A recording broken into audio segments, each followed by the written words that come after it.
WLNS is here for you with 6 News at 6.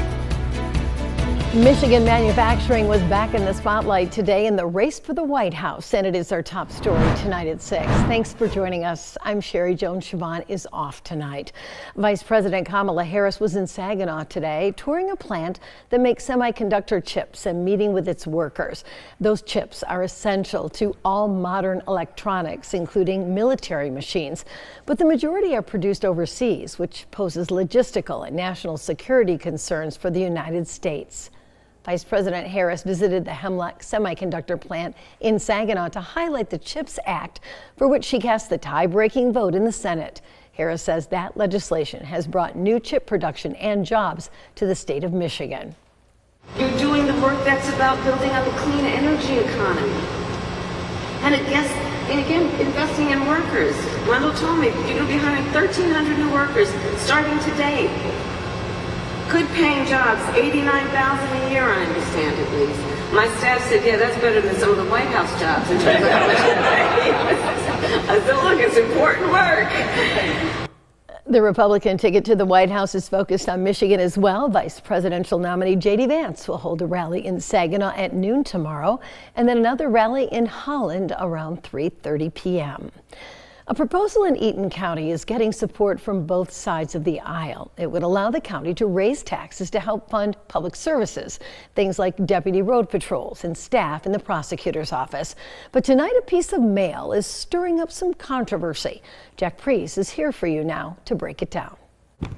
Thanks. So some Eaton County officials are worried right now after the local Democratic Party sent out political mail targeted at Republicans. They're concerned about more, than just the political race. Mail like this, which seems to criticize Republicans' support of a proposal that could raise taxes. They've been showing up in mailboxes around the county. Now, political mail is nothing new in itself, but what is a little eye-catching is that these ads seem to focus on a proposal that, if passed, would generate more funding for the sheriff's department and for the prosecutor's office. It's an effort that has received support from every Republican and Democrat on the county board. The Eaton County prosecutor says he's not surprised, but emphasized the bipartisan aspect of this proposal. You can't go to your mailbox without mailers from the federal level all the way down. And so politics is politics. All 15 then strongly supported. And remember, this board is pretty much equal in the sense of Republicans and Democrats. And if all 15 members actually agree on something, then that's really being bipartisan.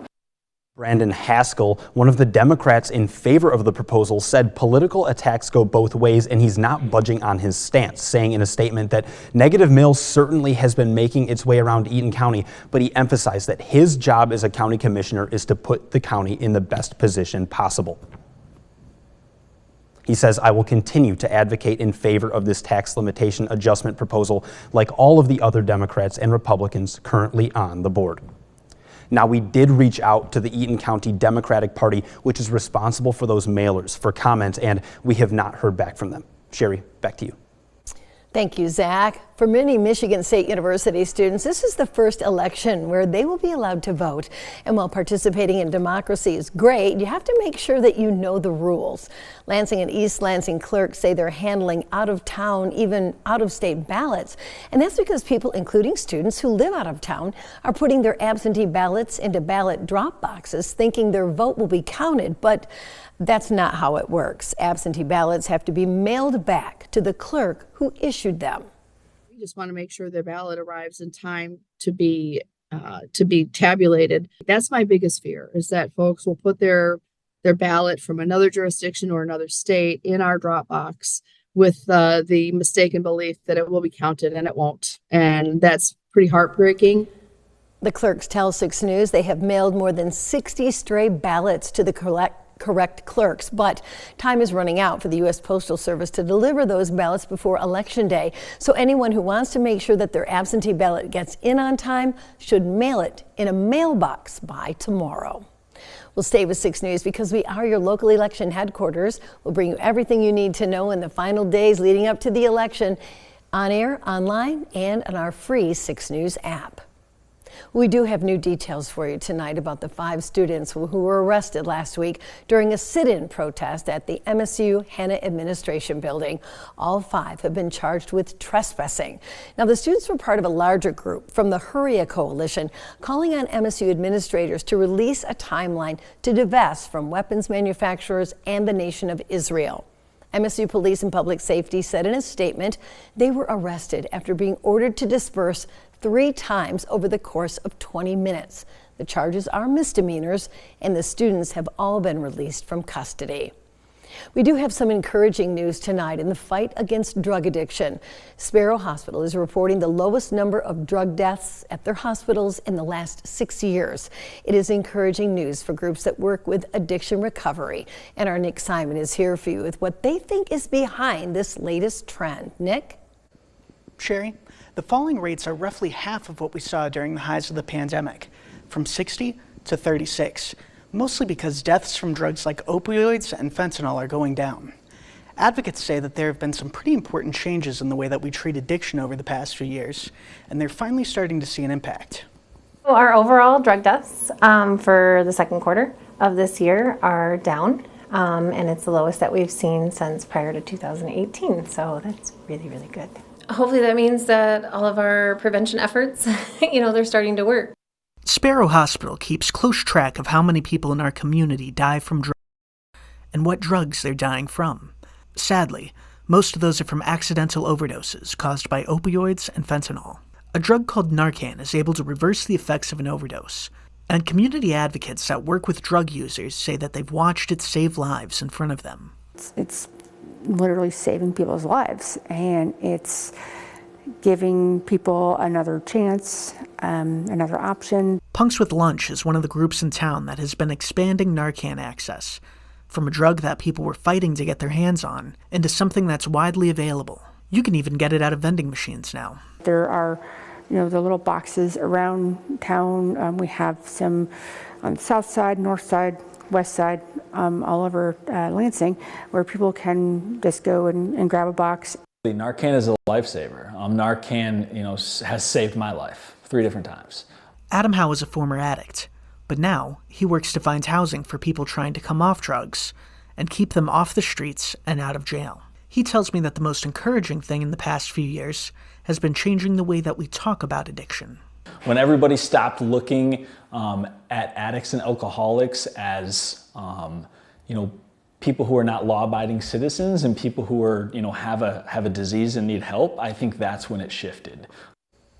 Now, over the years, that wider cultural change has led to things like more social workers, better addiction courts and policing, and more community services.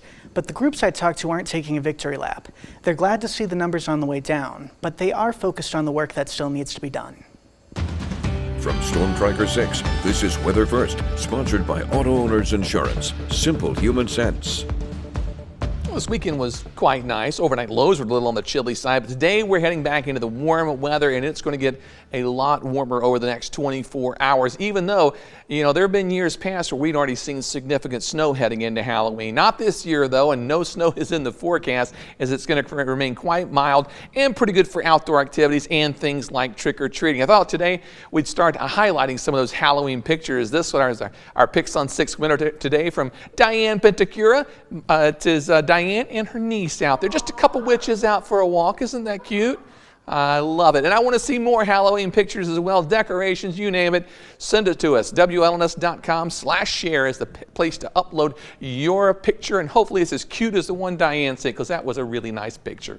A look at our Northern Lights forecast for tonight. It is possible they could be out, at least a chance, rather low chance. You probably have to head northern lower in the UP to have a decent chance of seeing them. Plus, we've got some cloud cover out there tonight, so maybe not the best night of viewing, and our chances go down over the coming days. High temperature trend, it stays warm for a couple days, starts to cool off on Thursday, then we're back in the 50s for highs as we round out the week and into the weekend. Our satellite and radar quiet now. Some clouds gathering to our west. Those will move in later this evening. As we head into tomorrow morning, as the warm air is heading northeast, it may generate a couple showers around 2, 3 o'clock in the morning. By the time you're heading out, 6, 7 a.m., we should be dry, just some leftover cloud cover. That will clear out. It'll be windy tomorrow afternoon and very warm with high temperatures in the upper 70s. No problem making it there. Stationary front to our northwest will be the focus for showers and thunderstorms on Wednesday. While we're dry, this front eventually will sag into the area by Wednesday night and into Thursday for Halloween, at least the first half of Halloween, hopefully drying out just in time for the trick-or-treaters. Temperatures currently are sitting in the upper 50s, close to 60 degrees on the Skyview network. Some cloud cover on the McLaren cam. 62 was our high today. Morning low was down to 40. 59 is the current temperature. In Grand Ledge, also seeing a little cloud cover out there. Temperature 60 degrees. The morning low dropped down to 38 degrees, one of the cooler spots. But Jackson, no, not warmer than Jackson. 33 was the low this morning in Jackson. 60 was the high. 58 the current temperature. In Hillsdale, we've got a mix of clouds and still some blue skies up there. 34 was the morning low. 62 was the high. And our current temperature, that's at 58 degrees. Here's the forecast for tonight. Some showers after midnight, low temperature near 49 degrees. That's going to occur around midnight, and temperatures warm to near 60 by 7 o'clock. We'll top out in the upper 70s tomorrow, near 80 on Wednesday. Morning showers on Thursday, should be out of here for trick-or-treat time.